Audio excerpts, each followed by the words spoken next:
The wedding album arrived on a Tuesday. I'd waited 3 weeks, 3 weeks of checking my email obsessively, imagining how I'd relive the perfect day. The beachfront ceremony. The sunset timing I'd calculated to the minute. The $47,000 my parents spent to give their only daughter the wedding she'd dreamed of since she was 12. I didn't know that frame 412 would change everything. I didn't know that while I was taking sunset photos alone on the north lawn, my husband of exactly 1 hour and 17 minutes was in a garden corridor having what body language experts would call a crisis conversation with a woman who wasn't on the guest list, wasn't staff, wasn't anyone I'd ever seen before. Her hands were on his face in frame 413. The metadata said 6:47 p.m. My ceremony ended at 6:30. I'd thought he was checking on the sparkler setup. I was wrong. I don't stumble into things. I architect them. At 34, I was a senior marketing director who built campaigns for Fortune 500 companies by understanding that every detail communicates brand value. My wedding was my brand. My marriage was my future. I started planning 18 months out. I created a project management system with 340 tasks, 47 vendor categories, and color-coded timelines. My bridesmaids received Google Docs with expectation frameworks. My mother had a dedicated Slack channel for mother of bride logistics. Michael, my fiancé, my partner of 3 years, the man who'd proposed with a flash mob in Central Park that I'd secretly rehearsed for 2 weeks, participated in exactly 7 planning meetings. He approved the venue, beautiful babe, the caterer, whatever you want, and the photographer, he seems professional. That photographer selection was the only decision Michael actively influenced. I'd narrowed it to 3 candidates: a documentary-style shooter with Vogue credits, a traditional studio with 40 years of experience, and Marcus Hale, a solo operator with a minimalist website, no assistant, and a portfolio I described as emotionally invasive in the best way. Michael pushed for Marcus. His work feels real, he said, studying Marcus's gallery of candid moments. The other guys feel like they're taking photos. Marcus feels like he's witnessing. I agreed. Marcus's rate, $8,000 for 8 hours, was mid-range for Miami's luxury market. His contract was unusually brief. I document what happens. I don't stage moments. I don't guarantee specific shots. I deliver what the day gives me. I found the language artistic. I didn't notice that it also absolved Marcus of intervention obligations. The wedding was perfect by every metric I'd established. Ceremony start, 5:45 p.m., exactly 17 minutes before optimal sunset photography. Guest count, 198, 2 below fire code capacity. Temperature, 74 degrees with 12% humidity, ideal for outdoor comfort and hair stability. I noticed Michael's hands were shaking when he took mine. I interpreted it as emotion. I was half right. The ceremony lasted 45 minutes. Longer than my planned 30, but the officiant's meditation on the courage of commitment felt meaningful. I would later timestamp this 6:30 p.m., the exact moment my marriage began, and unbeknownst to me, the moment another woman began waiting. At the ceremony's conclusion, Michael kissed me. I need to check on the sparkler setup, he whispered. The coordinator seemed confused about the timing. I nodded, already being directed toward the photo area by my planner. I didn't watch him walk toward the garden corridor. I was adjusting my train for the beach walk. The corridor connected the main venue to the service areas. Kitchen, storage, staff parking. It was dimly lit, rarely used during events, exactly the kind of space my planning had rendered invisible. I'd mapped guest flow, vendor access, emergency exits. I had not mapped my husband's escape route. I spent the 3-week photo processing period in a state of suspended animation.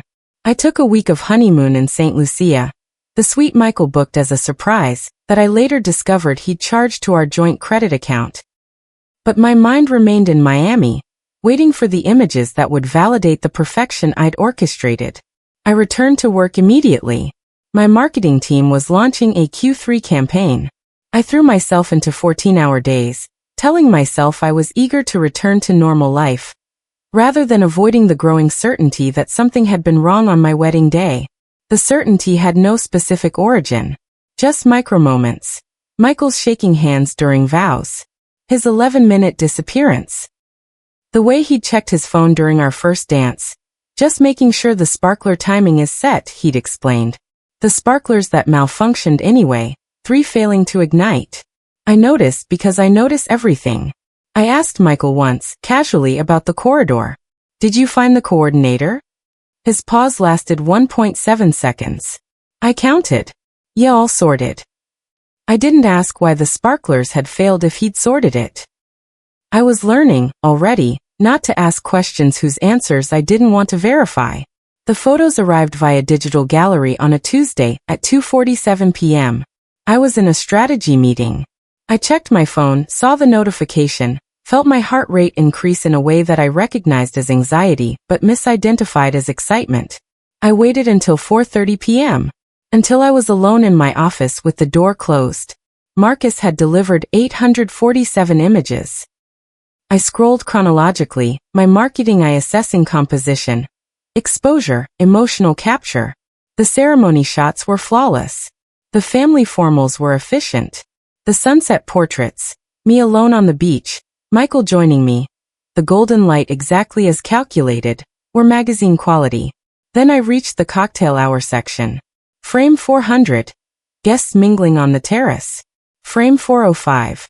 My mother laughing with an old friend. Frame 411. Michael entering the corridor, back to camera, posture suggesting purpose rather than escape. Frame 412. Michael in the corridor, face visible now. Expression I couldn't read but would later identify as anguish. Frame 413.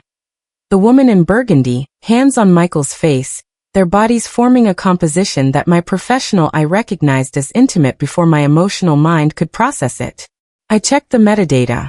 6:47 p.m. I checked my mental timeline. Ceremony ended 6:30.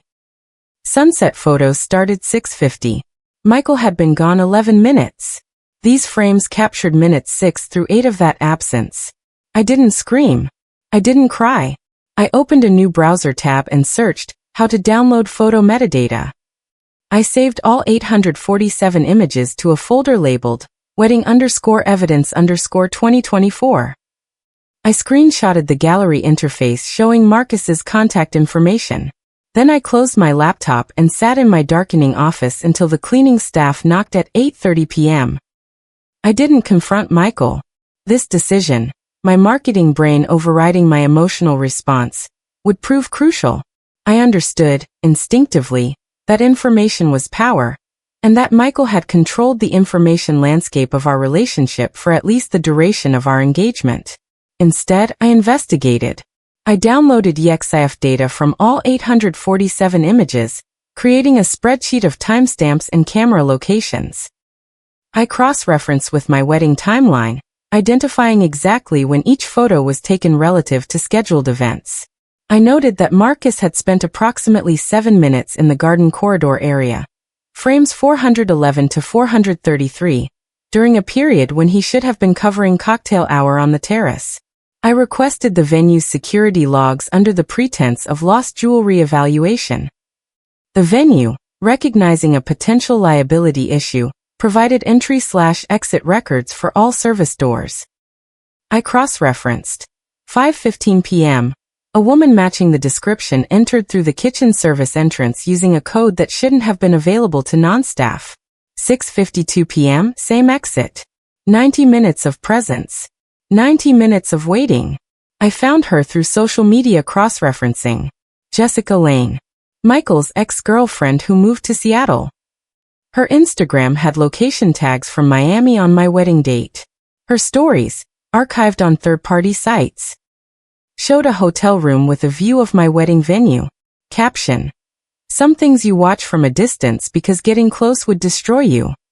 Posted at 7:30 p.m., after the corridor meeting, before the reception's conclusion. The metadata revealed more. Frame 224 taken during the ceremony. Jessica in the service corridor, visible through a window, practicing breathing exercises. Frame 301. Jessica watching from the kitchen doorway as Michael and I process down the aisle. Marcus had documented not just a wedding but a collision. 2 women, 1 groom.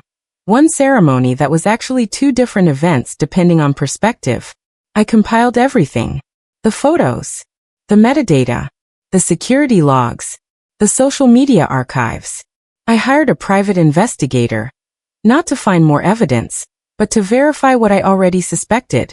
The PI confirmed, Jessica and Michael had maintained continuous contact throughout our engagement. The move to Seattle was a cover story. Jessica had been living in Miami for 2 years, supported by a consulting income that traced to Michael's personal checking account. I contacted Marcus before confronting Michael. My email, sent from my work account at 3 a.m. after 3 sleepless nights, was direct. I need to know what you saw in the corridor. I have the photos. I need the context. Marcus responded in 8 minutes. He'd been awake. I document what happens, he wrote. I don't intervene. Your husband paid half my fee in cash 3 days before the wedding. He said it was a surprise for you.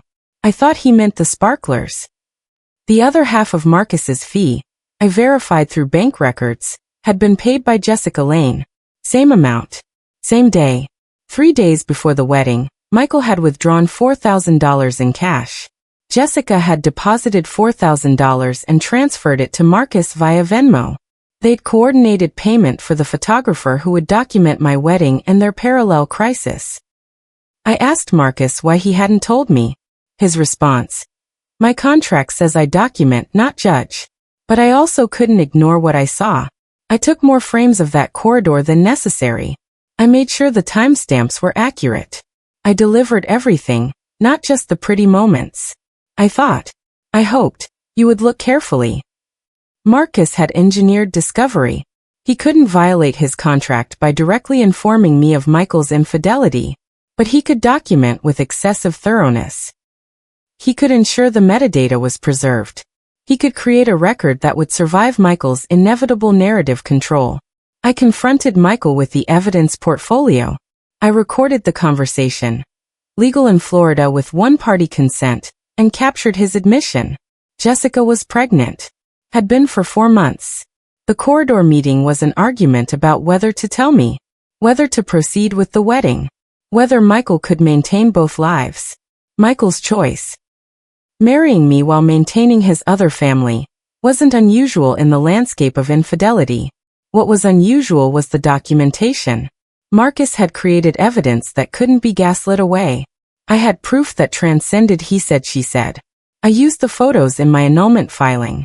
Florida law allows annulment for fraudulent inducement, marrying under false pretenses.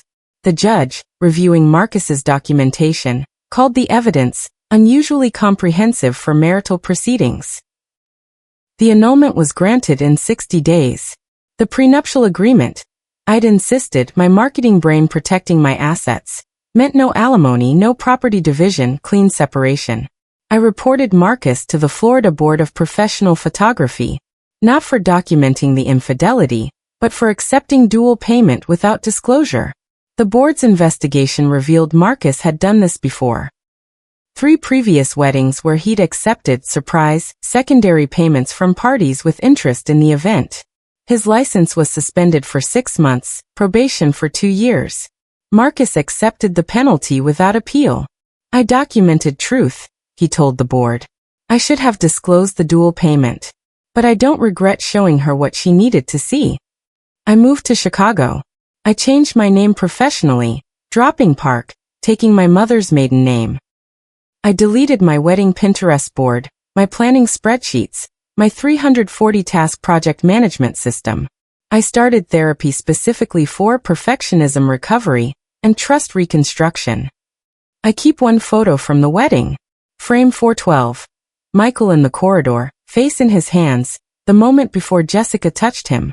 I study it sometimes, trying to identify the exact emotion. Grief? Guilt? Relief that the parallel lives were finally colliding? I'll never know. What I know is that Marcus captured the truth, even when the truth was ugly, even when it destroyed the narrative I'd spent 18 months building. If you're getting married this year, here's what I'd tell you. Photographers see everything. The good ones show you what you missed. The great ones show you what you needed to see, even when it hurts. Choose someone who understands that documentation is a responsibility, not just a service. And if you're planning a wedding, if you're building the perfect day with spreadsheets and timelines and expectation frameworks, remember that perfection is a defense against uncertainty. My perfectionism didn't prevent my marriage from failing, but it did ensure that when it failed, I had proof. Sometimes that's all you can control. If you like this story, like, comment where you're watching from, and hit the subscribe button for more videos.